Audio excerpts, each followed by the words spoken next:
Hello everyone, welcome back to my channel. My name is Miss Lainey Scab, and today we're going to do a recap of Dune Part 1 for all those of you who maybe saw it a couple years ago, want to see Part 2, haven't gotten around to it, but maybe you're not a Dune nerd. Maybe there was just so much thrust upon you that you're not quite sure what to make of it, and you need a little refresh, you need a little recap. We're gonna recap it together. We're gonna talk about it. We're gonna go through the first movie, what you missed, what you need to know, what's going to be important to set up for Part 2. There will be spoilers for Dune Part 1. I will not spoil what's going to come in Dune Part 2. Now, I'm technically recording this after Dune Part 2 has officially come out. Unfortunately or fortunately, I live on a tiny island that doesn't even have an airport, much less a movie theater. So I have a bit of a restricted access to seeing Dune Part 2. I have to get on a boat, and then I have to get on a plane, and then I have to fly to a big city to watch the movie. Now, all that is going to be happening in a few weeks' time, but it means I will be a bit late to the game. And in order to kind of assuage my own FOMO, I want to really talk about Dune Part 1. So I saw Dune Part 1 right when it came out in the fall of 2021. To be honest, it confused me a lot. I had so many questions. I didn't understand. I didn't understand why in a world full of all these crazy names that there's still a boy named Paul. Anyway, so because I didn't quite understand what was going on in the book and the scope of the world and what was going on, I decided to pick up the book. I read the first 3 Dune books, and that provided so much clarity. It provided me so much that I missed out on in the movie and ended up allowing me to enjoy the movie that much more. So if that's you, if you're like, there are so many amazing cast members in this, what is going on? I don't quite get it. I don't quite get the hype. I'm here to kind of contextualize that and solidify that a bit for you. So one key difference in the book versus the movie is obviously the movie is split into Part 1. The movie really only covers about half or less of the book, and there's going to be a lot more excitement. This Part 1 is really set up, it's world building. The key difference between the book and the movie is obviously because it's a movie, people are going to the theaters, you want action, you want suspense, maybe you want a little bit of mystery. I would say while there is action in the book, that the books are a lot more of a psychological novel, almost like a psychedelic novel. These books were written in the 60s when there was a lot more literature coming out about the mind and what it's capable of and kind of that journey inward rather than outward. Even though this is an exploration of getting really deep into the bowels of the planet Arrakis, it's also really a story of going into the human mind as well. In the book, you also know what's going to happen really before it happens, or at least you have an inkling. For example, you really know that the Duke is going to die in the books. I'll say the movie does a really good job of creating an environment of unease where you know something is probably going to go wrong. Any kind of Ned Stark dad is probably going to... Without further ado, let's get into the plot. So the movie begins with a flashback covered by Zendaya, which is really like 1 of 5 total minutes she's in Part 1. Her character, Chani, is a Fremen girl. She's obviously Paul's love interest. Paul has a lot of flash forwards and visions of her long before he comes to Arrakis. So the movie begins and they are on the planet Caladan. Now this is the Atreides family. They're a noble family in this whole intergalactic world, and they garner a lot of respect. They're old, they're powerful, they have influence. Now, it's a little bit important to understand where we are in the future of humanity. One eternity later. This plot is set like, I think 10,000 or 20,000 years in the future. This is when we've gone through our tech and AI revolutions. This takes place in a universe of interplanetary travel,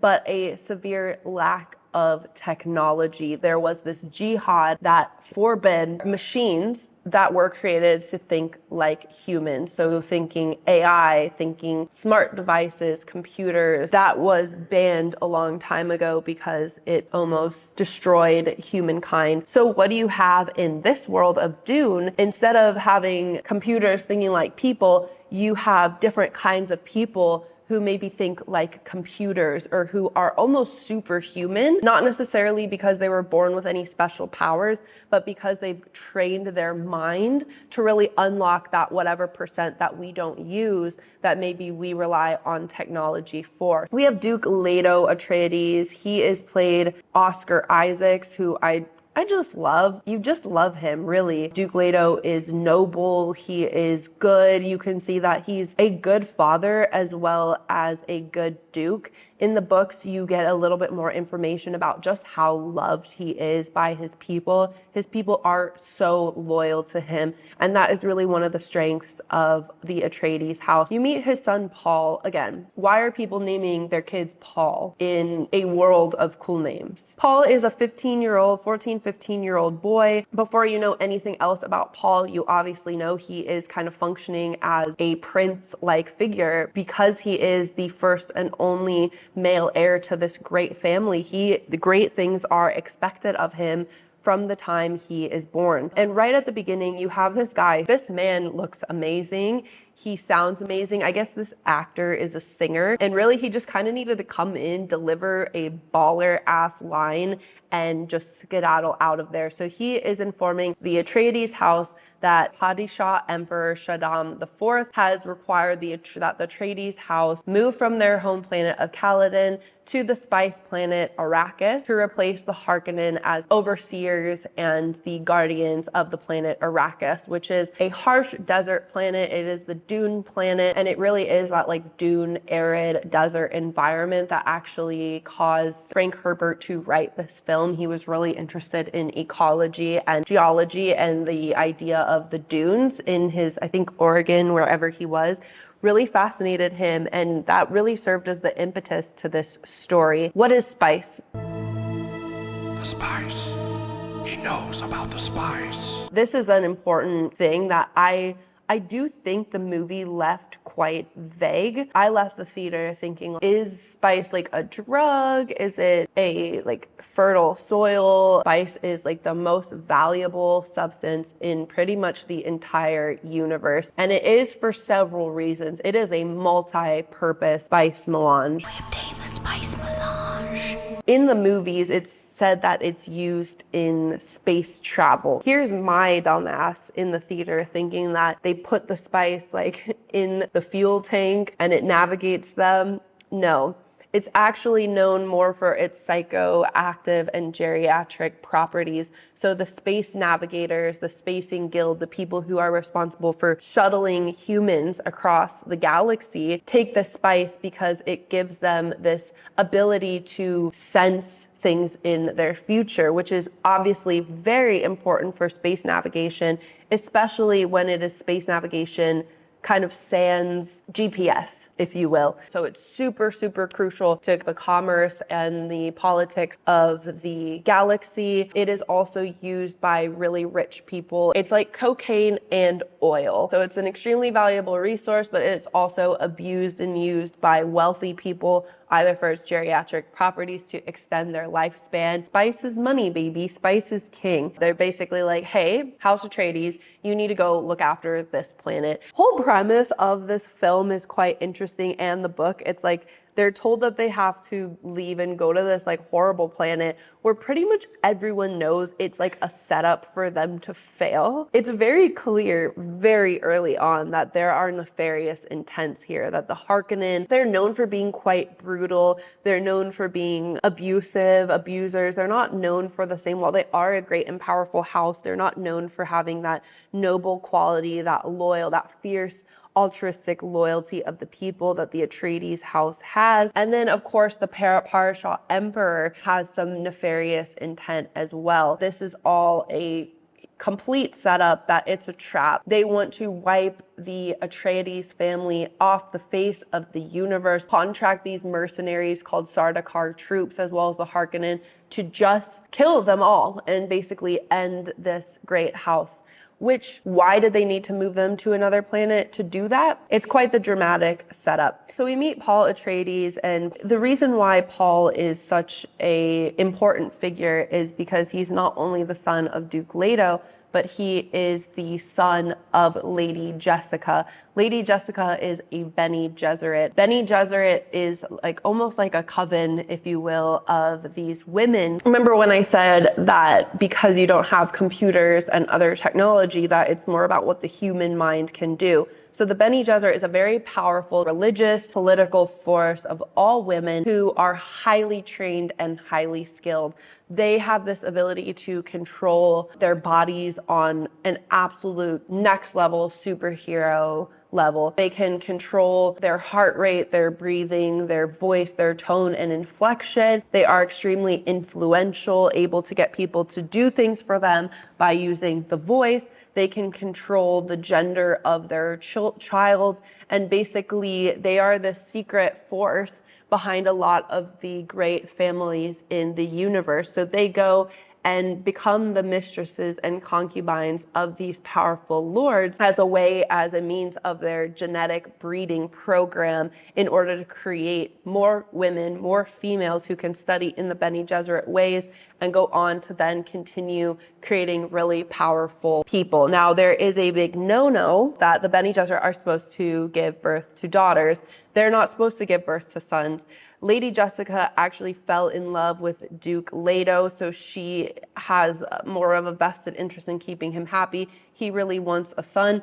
She gave him a son in the form of Paul Atreides. Now, she wasn't supposed to do that. She broke some rules because, I don't know, sexism, whatever. The fact that it is a male Bene Gesserit, that makes him all the more powerful and dangerous. At the same time, there is this prophecy called the Kwisatz Haderach, which would be this male born of a great house and a Bene Gesserit who would be able to be kind of this uniting force across humanity. This would be someone with so much power, with limitless power. So they don't know yet, and that is part of the reason why he must be tested. We get to know Gurney Halleck. I love the actor who plays him, but in the books, he's a way more important character. He is supposed to be kind of like a father figure to Paul, teaches Paul everything he knows. They have him as this like very military guy. In the books, he is a bit more, I guess, flamboyant in a way, as he plays the lute. He plays some instrument. He's a bit more jolly. I don't know. I think, like, was he miscast in this? I don't know. We see the Reverend Mother come to Caladan to test Paul with the Ganjabar, and this is basically under the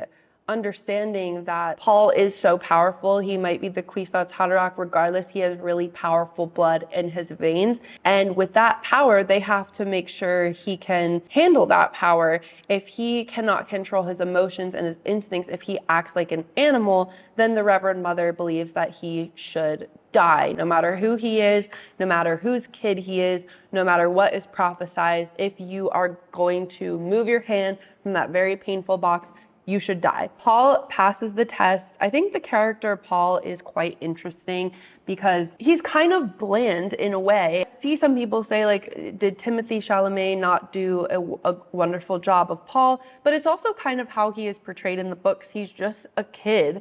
He's just a dude. He kind of has this inkling that he is going to have to really step up. Eventually, it's not only stepping up, but he eventually has to kill a part of himself to become this bigger thing. So just imagine you're just like a kid, a teenager. Not only are you going to have to step up, really start to become a man, start to become like the next duke in line, and you see your father, who's this amazing man. He has so much respect, and at the same time, you might also be even more important than that. So we arrive on the Dune planet. We meet this guy, Thufir Hawat. Now, this is important. Thufir Hawat, that he really didn't get enough screen time. Book goes way more into Thufir Hawat and the idea of a mentat, right? So remember when I said earlier that technology is no longer able to think like humans, and instead humans must be trained to think like technology.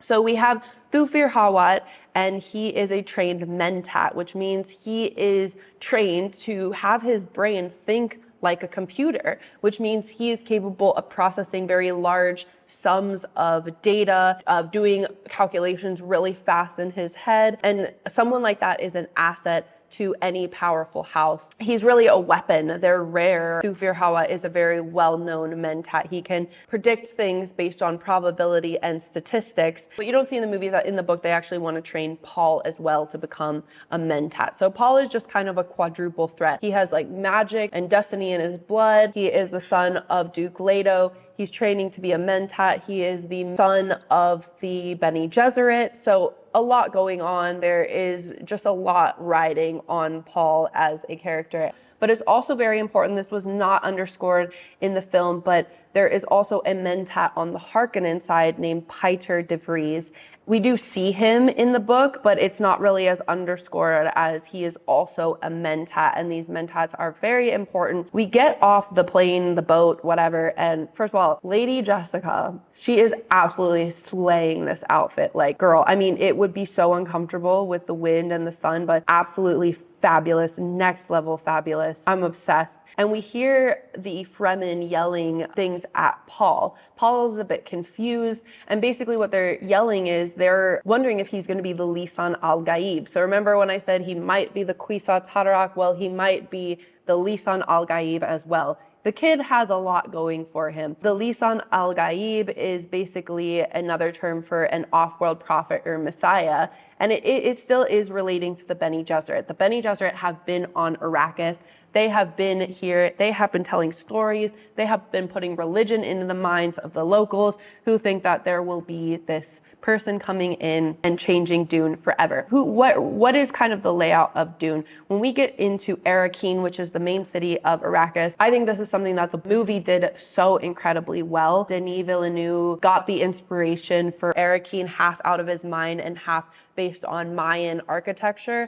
I think it is so beautiful. It's amazing. It does such a good job of showing you just how incredibly unfamiliar this planet is. Duke Leto very wisely says in both the book and the film that they have sea power, air power, and now they need desert power. Now, desert power is not possible without the help of the Fremen. Who are the Fremen? The Fremen are the natives of Arrakis. So they inhabit the planet Arrakis. They live in the desert. They live in these things called psyched, and they know the land better than anybody else. They understand. They've been working with spice. That is why their eyes are completely blue, because of their spice exposure. Now, one key difference here is Duke Leto Atreides understands the importance of the Fremen, whereas the Harkonnen see the Fremen as sort of these cockroaches that must be exterminated at all costs. They're thought to be these barbaric, savages, nomadic people that just hide in the caves.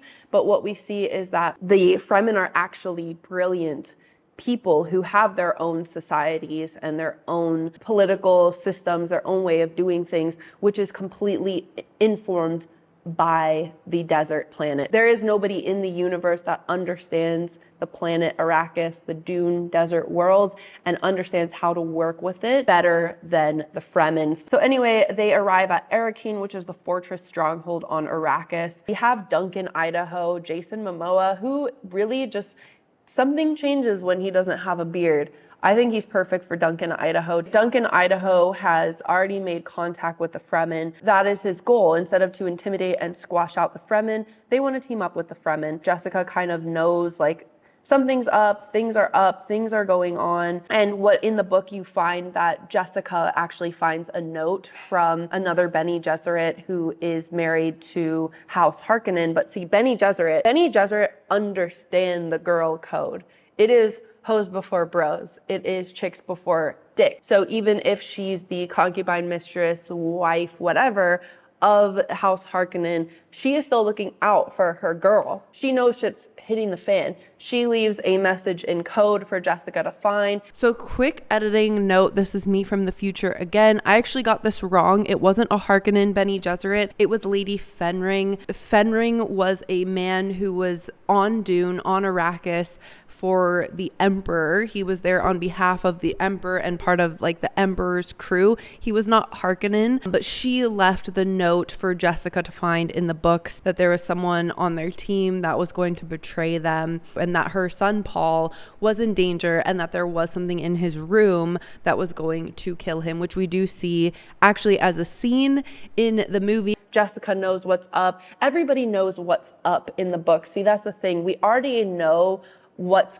going to happen. We already know Duke Leto will be betrayed by someone in his house. We don't know who it is. Duke Leto almost wonders if it is the Lady Jessica. He actually tells Thufir Hawat that he suspects Lady Jessica, but he tells Paul that he doesn't suspect Lady Jessica, and it's sort of a red herring to kind of sniff out who the rat really is in House Atreides. But Jessica doesn't know that and really thinks that her husband died, or her man died, thinking that she was behind his betrayal. There's no one off limits here. And you know who nobody suspects is that rat Yui. Why? Yui is the perfect betrayer. So Dr. Yui is also one of these superhuman, highly trained individuals of the medical arts. He is a healer, a doctor, and part of his oath, part of what's literally like somehow coded into his human brain, is that he cannot lie. He cannot be dishonest. And if he is, something will short circuit. Now the Harkonnen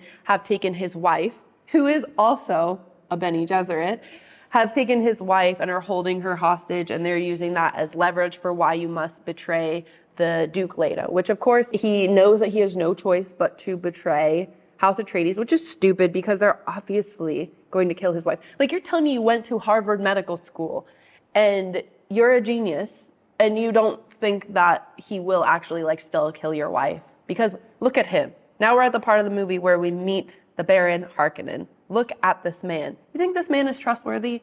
You should have just died, and your wife should have just died, and the Atreides family would still be okay. But someone had to betray them. That's who they picked. It worked. So Baron Harkonnen is disgusting. He is the full picture of gluttonous. He is the sin of gluttony. In the books, you find that he has an appetite for young men, slave boys. He drugs them and abuses them. He is a gross man. He is horrible. And he's just up to no good. He is up to no good, man. He has Piter. He has his other nephew. But one person that you don't see, who I'm not going to get into because there are spoilers involved, but is the character of Fade Routha. Fade Routha is the nephew of Baron Harkonnen. One thing to keep in mind is, and this is in the books, I'm not going to tell you what happens, but that Fade Routha... Hi everyone, it's me from the future. Quick editing note here. When I first talked about Fade Routha, I was actually mistaken in thinking that he and Paul were both contenders to be the Kwisatz Haderach. I actually got that wrong, and this is important to clarify. Fade Routha is also a product of a very powerful family. He's very well trained, a good fighter. According to the Bene Gesserit breeding program, Fade Routha was intended to marry the Atreides' daughter, who was replaced with Paul.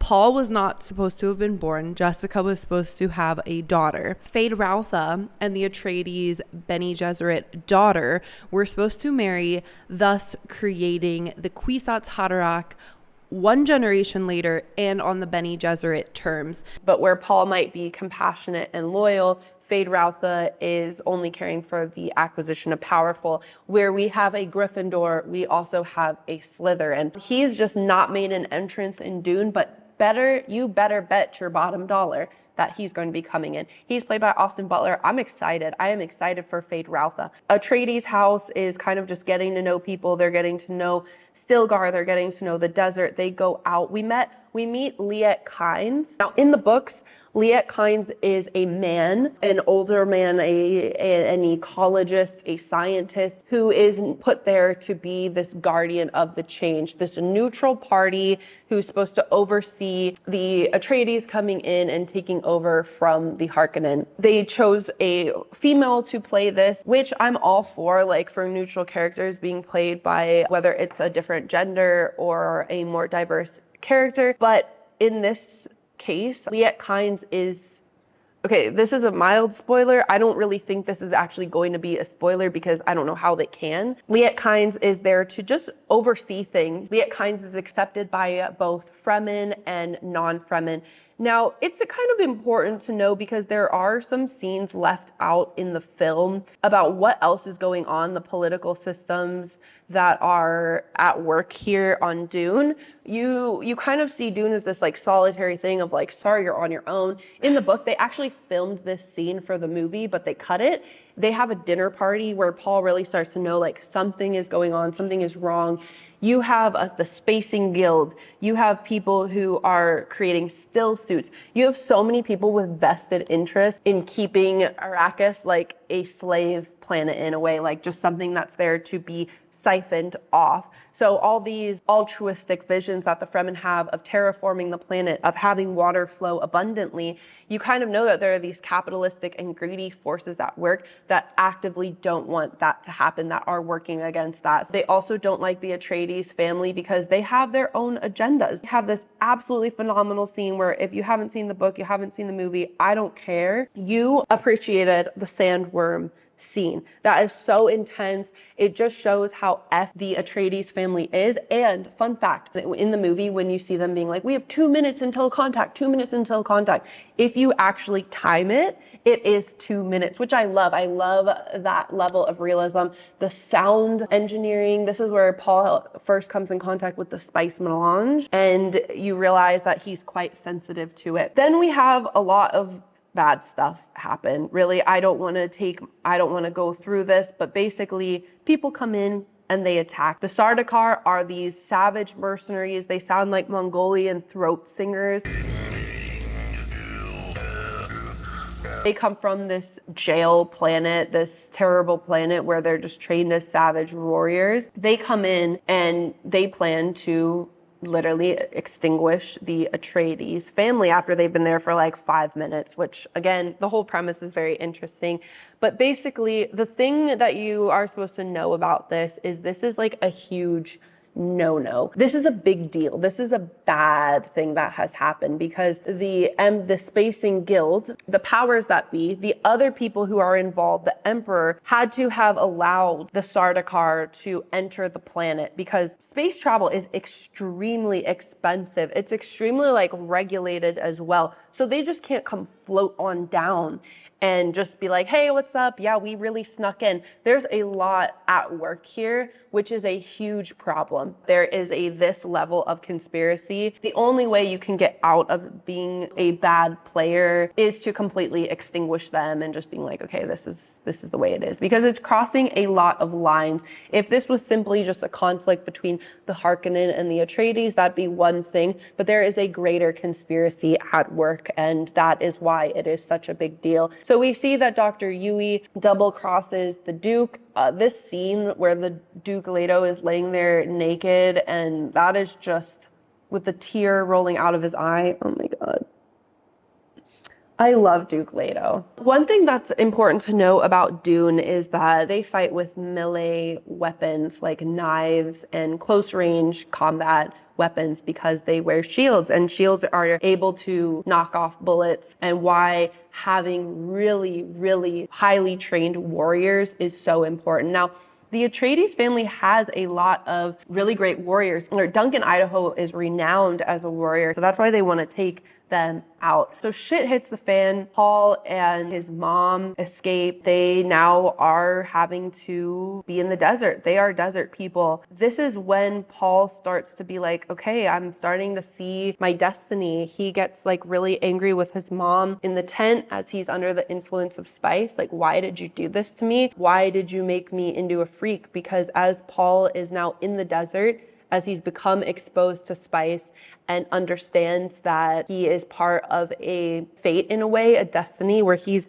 seeing not only his own destiny playing out, but he's seeing multiple ways that the future can unfold. He knows he is not in Little League anymore. I think there's a realness there where he's like, why did you do this to me, Mom? Like, what the hell? Him and his mom, they don't really have like a very typical son-mother relationship. She's not really like a mother. I think as Paul gets deeper into the desert, it's sort of a metaphor for him getting deeper into his own mind, his own destiny. And it's clear that Paul is even more powerful than he thought. He is a natural when it comes to the desert. He just knows. Even though this movie feels more like a setup, I love them going through the desert and just trying to figure shit out. I mean, it's scary, it's dark. Come across Stilgar, who I love Stilgar. I love Javier Bardem as Stilgar. They killed it with the casting. Now, some of these famous actors that are playing these important characters, they have really important jobs in the book, but Stilgar is going to be very important. I love the scene where Paul just like scurries up the mountain. He's like, nope. He noped out of there real quick. He's like, yeah, my mom can handle it. She can handle her own. So when they first meet the Fremen are kind of like, oh, okay, this is what we're dealing with. Maybe we shouldn't just kill these people.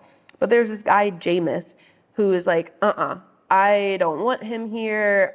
He needs to go. I'm going to challenge him. They were like friends for a second. And then Jameis is like, This scene is so well done because it's so painful. It's awkward. It's clear Paul is like a great fighter, but it's like, imagine it's just you and some dude who you don't know very well in front of all of the guy's friends, and you have to like kill him or you will be killed. Paul is obviously very well trained. He has a different fighting style. In the book and kind of in the movie, but mostly in the book, you see that they all think Paul's gonna die. Like even Chaney, who's Zendaya in there for 30 seconds, is like, yeah, it was nice knowing you, like he'll give you a noble death, but you are going to die, friend. Obviously, that's not the case. This is where Paul really has to step up. He has to kill a part of himself to fully step into his destiny, and his destiny is overwhelming. He envisions, right, in these visions, he's envisioning a holy war, a universe-wide jihad that's going to kill billions of people with a B in his name. And he kills Jameis. In the books, Jessica like makes him feel so guilty for it.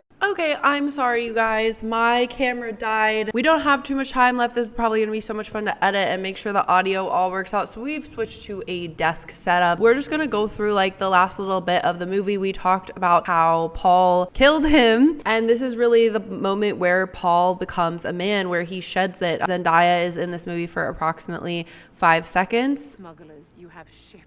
No. You have. So yeah, one thing about Jess in the books, she just really wants to get Paul off the planet. Everyone has their own plans. Everyone has their own agendas. And Jess really wants to get him off. But I think Paul is already lost. He knows now that this is his destiny. Sometimes I just don't think he's a very good actor, to be honest. But okay, so that is Dune. So some things to keep in mind for part 2. We don't know what happened to Gurney. We did not see his death. We did not see Thufir Hawat's death. So there is carnage. A lot of the Atreides house has been unfortunately exterminated. What do we know? We know that Jessica is pregnant. This is something that Paul has been able to sense. She's not even that pregnant, but he knows. He knows what's in her belly. That's going to play a big part in Dune 2 and just the rest of the Dune story. In terms of the Harkonnen did suffer a blow. Unfortunately, as much as we would have loved for that to have killed Baron Harkonnen, it did not. It killed Piter, so he is currently without a mentat, and given what I mentioned about how valuable mentats are to the royal family, this is definitely going to be a blow to him. They are, in a way, they're like weapons, they're like computers, so he lost his computer. We know the Reverend Mother is also maybe up to some things. One thing that I'm really excited to get into with Dune 2 is a bit more about Jessica's heritage. I am excited to see Florence Pugh come in as Princess Irulan. One thing that happens in the book is that when you kill somebody, they take the body and extract all of the water from it, and then you get to keep their water. So that is like a gross moment for Paul. He doesn't want to drink the water. I mean, would you want to drink the pressed water juices from a man that you just killed? But actually to not do that is super rude and super disrespectful, and even Chaney can't really wrap her head around the fact that Paul would deny water because it's so sacred, it's so precious. I think that Dune 2 will be way better than Dune 1. I think that unless you have an appreciation for the book and the world and how well the director was able to translate that world, I think even while some of the performances are not always the best, I do think the world building is really what matters and what is really amazing. Thank you so much for joining. If you want to see more of these videos, please subscribe, like, and comment. It means so much to me. It helps me out so much. Thank you so much, and I will talk to you later.